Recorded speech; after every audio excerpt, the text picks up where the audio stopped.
ഇന്ന് നമ്മൾ കാണിക്കുന്ന വീഡിയോയിൽ കുടംപുളിയിട്ട മീൻകറി എങ്ങനെയാണ് ഉണ്ടാക്കുന്നത് എന്നാണ്. അതിനു വേണ്ടിയിട്ട് കഴുകി വൃത്തിയാക്കിയ 1 കിലോ ചൂര മീനാണ് ഞാനിവിടെ എടുത്തിരിക്കുന്നത്. ഇനി നമ്മൾ ഇതിന് വേണ്ടിയിട്ടുള്ള ഇൻഗ്രീഡിയൻസ് എന്തൊക്കെയാണെന്ന് നമുക്ക് നോക്കാം. അതിന് വേണ്ടിയിട്ട് 3 ടേബിൾ സ്പൂൺ മുളക് പൊടി, കാശ്മീരി ചില്ലിയാണ് ഞാൻ എടുത്തേക്കുന്നത്. 1 ടീസ്പൂൺ മഞ്ഞൾപ്പൊടി, 1/2 ടീസ്പൂൺ ഉലുവാപ്പൊടി, 2 തണ്ട് കറിവേപ്പില, പിന്നെ നമ്മളിതിന് 2 ടീസ്പൂൺ ജിഞ്ചർ ഗാർലിക് പേസ്റ്റ്, ഇതൊരു 5-6 കുടംപുളി കഴുകി വൃത്തിയാക്കിയത്, ആവശ്യത്തിന് ഉപ്പ്, ഇത്രയാണ് നമ്മൾ ചേർക്കുന്നത്. ഇതിനകത്ത് നമ്മൾ മല്ലിപ്പൊടി ചേർക്കുന്നില്ല. ഇനി നമ്മുടെ മീൻകറി തയ്യാറാക്കുന്നതിന് വേണ്ടിയിട്ട് നമ്മളൊരു പാത്രം അടുപ്പത്ത് വെച്ച് ഇതിലേക്കൊരു 3 ടേബിൾ സ്പൂൺ വെളിച്ചെണ്ണയാണ് ഒഴിച്ചു കൊടുത്തിരിക്കുന്നത്. വെളിച്ചെണ്ണ ഒന്ന് നന്നായി ചൂടായതിന് ശേഷം നമുക്കതിലേക്ക് കടുക് ഇട്ട് കൊടുക്കാം.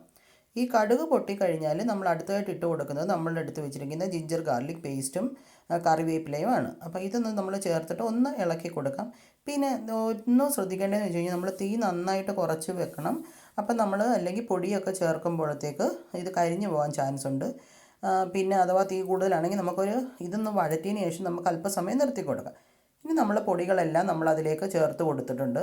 ഇനി ഇതിനെ നമുക്ക് നന്നായിട്ട് ഈ എണ്ണയിലൊന്ന് വഴറ്റിയെടുക്കണം. ഇപ്പോൾ ഇത് നന്നായിട്ട് ഒന്ന് വഴണ്ട് വന്നിട്ടുണ്ട്. ഇനി നമ്മൾ അടുത്തതായിട്ട് ഇതിൽ ചേർത്ത് കൊടുക്കാൻ പോകുന്നത് കുടംപുളിയാണ്. അപ്പം കുടംപുളി കഴുകി വൃത്തിയാക്കിയതാണ്. നമ്മൾ ഇനി ഇതിനെ ഒന്ന് ഇതിലേക്ക് വഴറ്റിയെടുക്കാം. ആവശ്യത്തിന് ഉപ്പും ചേർക്കാം. അപ്പോൾ ഇതിനെ ഇപ്പം നോക്ക്, നന്നായിട്ട് കുടംപുളിയൊക്കെ ഇട്ട് വഴണ്ട് വന്നിട്ടുണ്ട്. ഇനി നമ്മൾ ഇതിലേക്ക് ആവശ്യത്തിന് വെള്ളമാണ് ചേർത്ത് കൊടുക്കുന്നത്. അപ്പം നമുക്ക് ചാറ് വേണം എന്നുണ്ടെങ്കിൽ കൂടുതൽ വെള്ളം നമ്മുടെ ഇഷ്ടം അനുസരിച്ചാണ് നമ്മൾ വെള്ളം ഒഴിച്ചു കൊടുക്കുന്നത്. അപ്പോൾ ഇനി നമുക്ക് ഇതിനെ നന്നായിട്ടൊന്ന് തിളയ്ക്കുന്നത് വരെ നമുക്ക് ഇതിനെ ഒന്ന് ചൂടാക്കി കൊടുക്കാം. അപ്പോൾ ഇനി കറി നന്നായിട്ട് തിളച്ചതിന് ശേഷം മാത്രമാണ് നമ്മൾ ഇതിലേക്ക് ഫിഷ് ഇട്ട് കൊടുക്കുന്നത്. അതുകൊണ്ട് ഇപ്പം നമ്മുടെ കറി നന്നായിട്ട് തിളച്ചിട്ടുണ്ട്. ഇനി നമുക്കിതിലേക്ക് ഫിഷ് ആഡ് ചെയ്ത് കൊടുക്കുകയാണ്. അപ്പം ഫിഷ് ആഡ് ചെയ്ത് കൊടുത്തു കഴിഞ്ഞിട്ട് നമുക്കിതിനെ നന്നായിട്ട് എല്ലാം ഒന്ന് മിക്സ് ചെയ്തതിന് ശേഷം ചെറു തീയിലാണ് നമ്മളിത് വേവിച്ചെടുക്കുന്നത്. മല്ലിപ്പൊടിയും തക്കാളിയും ഒന്നും ചേർക്കാത്ത ഫിഷ് കറി ആയതുകൊണ്ട് ഇത് നമുക്ക് അത്ര പെട്ടെന്ന് ചീത്തയൊന്നും ആയി പോകില്ല കേട്ടോ. നമ്മുടെ മീൻ കറി റെഡി ആയിട്ടുണ്ട്.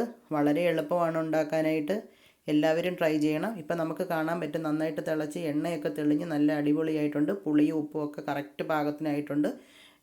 ഇത് ഞാൻ പറഞ്ഞില്ലേ, നമുക്ക് ഒരു ദിവസം വെച്ചിരുന്ന് കഴിക്കുവാണെങ്കിൽ എല്ലാം പിടിച്ച് നല്ല റെഡിയാവും. എല്ലാവരും ട്രൈ ചെയ്യണം. Thank you for watching my video.